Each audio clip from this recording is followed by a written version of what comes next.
હે ફેરફાર કરવાનો છે ને, સાંભળ્યું છે 7.5 કરોડની પેદાશીથી વધારે કરવું છે. આવા ને આવા પાપના પોટલા બાંધવાના છે. અરે ભવિષ્યમાં ને અત્યારે બાંધે છે ને ભાન ક્યાં છે ને? એમ કે ભવિષ્યમાં એનું ફળ દેખાય છે, અત્યારે દેખાય છે ને.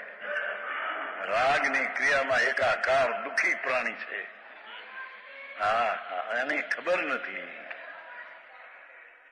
હા હા, અનિપાત હોય છે ને, સનિપાત એ દાંત કાઢે. સુખી છે. સનિપાત વાત પિત્ત ને કફ ત્રણ વકરી જાય, વિધિ વિશેષ સનિપાત સન્નિપાત ત્રણનો મેળ.